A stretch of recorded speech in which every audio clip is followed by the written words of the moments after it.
Assalamualaikum warahmatullahi wabarakatuh. Perkenalkan, nama saya Sinta Sunardi. Saya dari jurusan Kehutanan Fakultas Pertanian Universitas Lampung.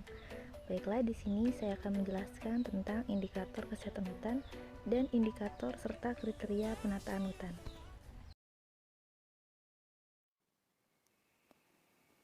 Hutan merupakan ekosistem kompleks yang berpengaruh pada hampir setiap spesies yang ada di bumi.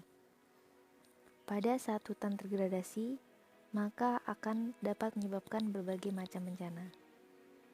Kerusakan hutan atau deforestasi terjadi hampir di seluruh dunia, di mana kerusakan tersebut sebagian besar disebabkan oleh aktivitas manusia.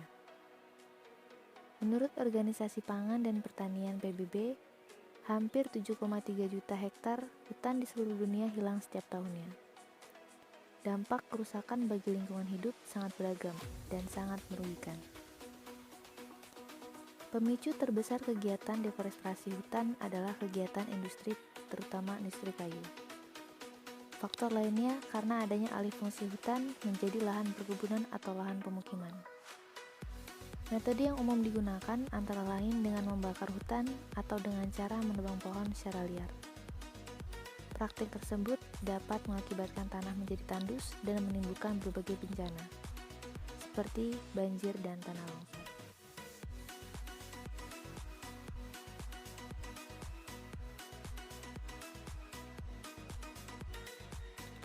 Untuk itu, saya akan menjelaskan terkait langkah-langkah dalam proses penilaian kesehatan hutan.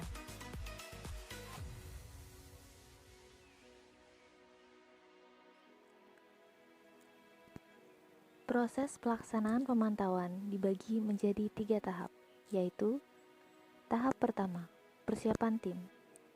Dibutuhkan pembekalan logistik dan administrasi. Tahap kedua, pelaksanaan pemantauan. Pelaksanaan pemantauan dilakukan dengan teknik observasi, studi dokumen, dan wawancara. Pelaksanaan pemantauan membutuhkan 8 kriteria dan indikator. Tahap ketiga, scoring dan penilaian, serta pelaporan.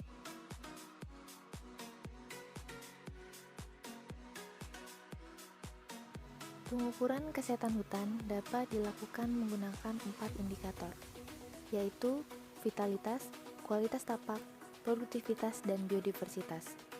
Vitalitas dilakukan dengan melakukan pengukuran kondisi kerusakan pohon dan kondisi tajuk. Pengukuran kerusakan pohon dan kondisi tajuk dilakukan terhadap pohon-pohon yang berada di dalam suplot. Kondisi kerusakan pohon diukur berdasarkan lokasi ditemukannya kerusakan. Yang selanjutnya yaitu kualitas tapak. Kualitas tapak dilakukan dengan melakukan pengambilan contoh tanah dari 3 buah titik berbentuk lingkaran yang terletak di antara 2 suplot, dengan masing-masing lingkaran berdiameter 15 cm. Yang selanjutnya yaitu produktivitas. Produktivitas dilakukan dengan melakukan pengukuran pertumbuhan pohon. Pengukuran pertumbuhan pohon dilakukan terhadap pohon-pohon yang berada di dalam suplot. Pertumbuhan pohon diukur dari penambahan diameter. Yang selanjutnya yaitu biodiversitas. Biodiversitas dilakukan dengan melakukan pengukuran keanekaragaman jenis flora atau fauna. Pengukuran keanekaragaman jenis flora atau fauna yang berada di dalam suplot.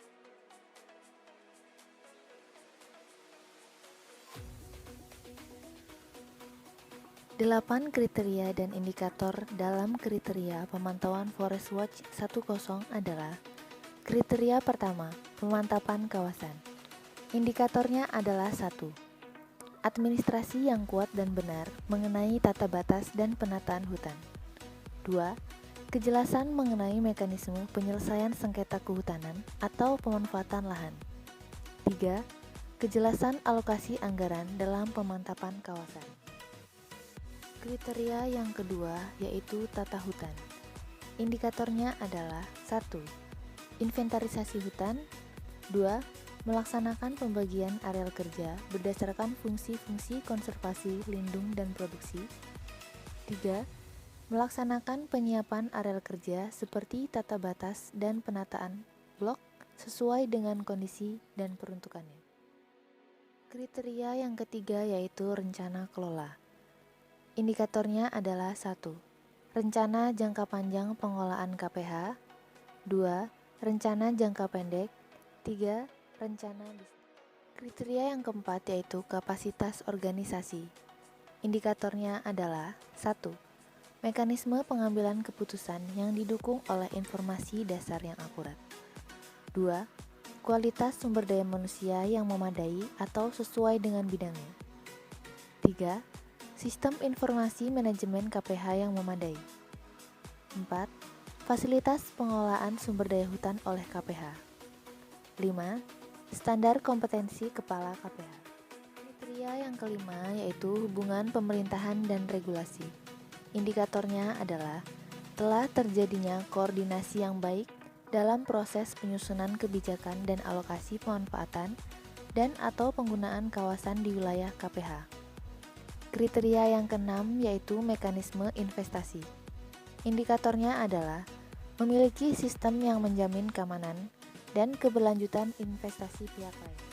Kriteria yang ketujuh yaitu mekanisme hak dan akses bagi masyarakat adat atau lokal. Indikatornya adalah tersedianya ruang kelola bagi masyarakat adat atau lokal. Kriteria yang kedelapan yaitu pelaksanaan pengolahan hutan pada lingkup KPH. Indikatornya adalah kegiatan pemanfaatan dan atau penggunaan kawasan dilaksanakan berdasarkan rencana yang sudah ditetapkan di wilayah tertentu. Fasilitas akses pemodalan dan pasar bagi usaha masyarakat adat atau lokal. 3. Pelaksanaan pemantauan dan pengendalian yang bersifat akuntabel dan transparan terhadap pemegang izin. Namun upaya untuk melestarikan hutan dan menyejahterakan masyarakat belum dapat terwujud. Kenyataan itu dapat disebabkan program dan kegiatan kurang sesuai dengan persoalan yang dihadapi. Misalnya, dalam perlindungan hutan, telah ditetapkan kebijakan pengendalian terjadinya pembalakan liar dan segenap upaya pengendalian kebakaran hutan dan lahan. Namun, akan masalah yang sesungguhnya, seperti lamanya pengolahan hutan di tingkat tapak, baru mulai menjadi perhatian. Sejak saat itu, secara intensif pembangunan KPH dimulai dengan membentuk rancang bangun penetapan lokasi KPH di setiap seperti yang dijelaskan oleh guru besar IPB mengenai KPH yaitu sebagai berikut. Ya, itu sudah lama sekali. Orang kehutanan sudah tahu dari 80-an, tahun 80-an dan ada juga program-program waktu itu mengenai KPH, tetapi kalau kita lihat KPH di luar Jawa itu sampai dengan sebelum terbitnya peraturan pemerintah ya, setelah Undang-Undang 41 itu nggak jalan, jadi hidup mati gitu. Lepas dari peraturan yang ada, maka secara filosofis KPH itu adalah memerankan hak menguasai negara, sehingga pada titik di lapangan di mana ada pertemuan antara masyarakat dengan hutan, itu ketemu pemerintah gitu.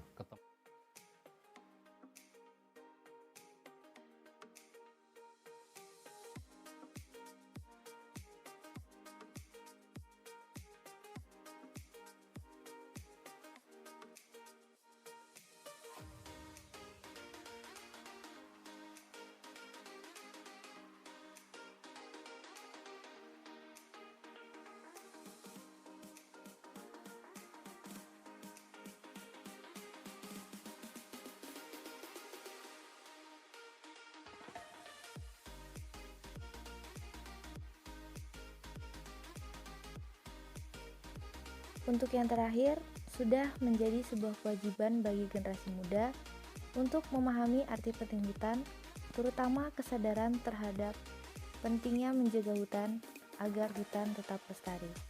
Terima kasih atas perhatiannya. Saya Sinta Sunardi. Saya akhiri. Wassalamualaikum warahmatullahi wabarakatuh.